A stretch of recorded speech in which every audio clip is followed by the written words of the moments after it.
कक्षा 10वीं गणित सीजी बोर्ड का हम अध्याय 7 है ना, आलेख अध्याय है और इस पर आधारित एक प्रश्न महत्वपूर्ण प्रश्न है। ये इम्पॉर्टेंट है, कई बार एग्जाम में पूछे गए हैं, तो ध्यान दीजिएगा इस प्रश्न को।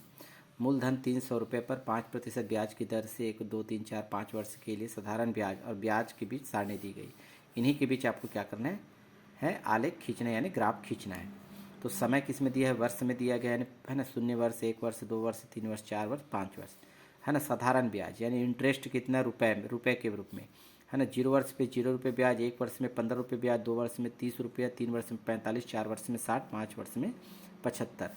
तो हम समय को देख पा रहे हैं है ना, 0 से 5 तक है, 5 वर्ष तक। तो इसे आप एक सक्ष में दर्शाइए। तो यहाँ पर हम लिखेंगे एक सक्ष, पिछले वीडियो में हम बता चुके हैं। और ये दोनों के क्रॉस बिंदु को 0 यानी मूल बिंदु डालेंगे और इसे आप दर्शाएंगे समय के रूप में। और समय किस में है, वर्ष में। तो यहाँ पर लिख देंगे समय वर्ष में।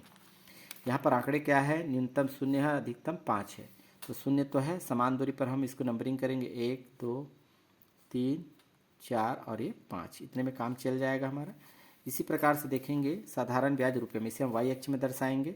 तो ये आंकड़े क्या है, 0, 15, 30 यानी 15 का पहाड़ा जैसा दिखाई दे रहा है, 15, 30, 45, 60, 75। तो हम समान दूरी पर हम इसको दर्शाएंगे। 0 तो है और उसके बाद हम 15 के समान अंतर पर 30 ले लेंगे, उसी के समान अंतर पर 45, फिर उसके बाद 60, उसके बाद 75।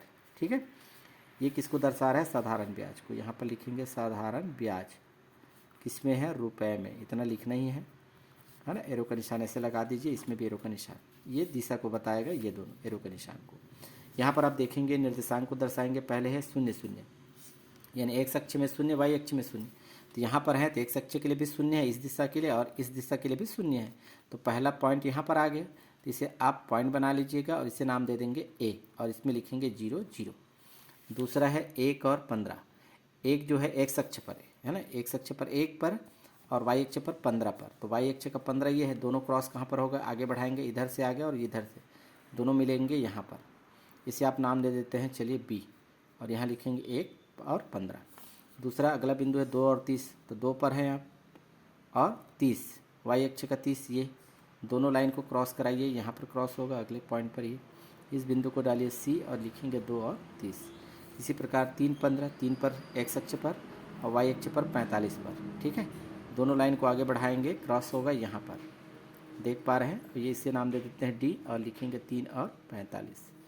अगला है 4, 60, एक्स अक्ष का 4 बिंदु, 4 पॉइंट और वाई अक्ष का 60 दिखाई दे रहा है, दोनों को आगे बढ़ाएंगे और क्रॉस होगा यहाँ पर दिखाई दे रहा है, और इसे नाम दे देते हैं ई, और यहाँ पर लिखेंगे 4 और 60। अंतिम है 5 और 75, एक्स अक्ष पर 5 पर और वाई अक्ष का 75, दोनों लाइन को आगे बढ़ाएंगे तो क्रॉस होगा यहाँ पर।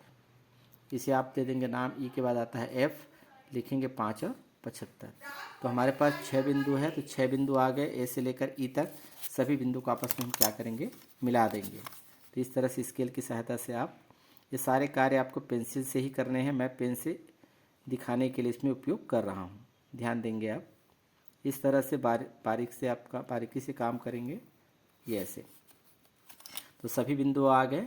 अब हमको लिखना है पैमाना। तो पैमाना, इसके ऊपर खाली स्पेस रहता है ना, जगह रहता है, यहाँ पर आप लिख सकते हैं पैमाना, लिखेंगे एक्स अक्ष में है ना, और वाई अक्ष में, इतना तो लिखना ही है ना। 1 सेंटीमीटर, पिछले वीडियो में भी हमने लिखा था, एक खाना 1 सेंटीमीटर को बताता है। तो 1 सेंटीमीटर बराबर क्या वैल्यू आएगी, तो आप देख पा रहे हैं आंकड़े हैं 1, 2, 3, 4, 5।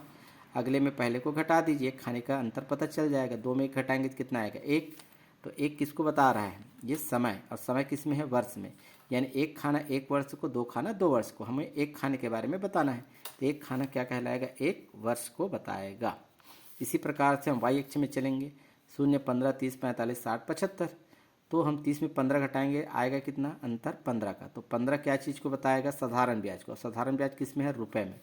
तो इन दोनों का अंतर आएगा 15, और ये हम लिखेंगे रुपए। यानी कि मतलब ये हुआ, 1 खाना जो होगा वो 15 रुपये को बताएगा, 2 खाना 30 रुपये को, 3 खाना 45 रुपये को। हमें बताना है केवल 1 खाने का अंतर।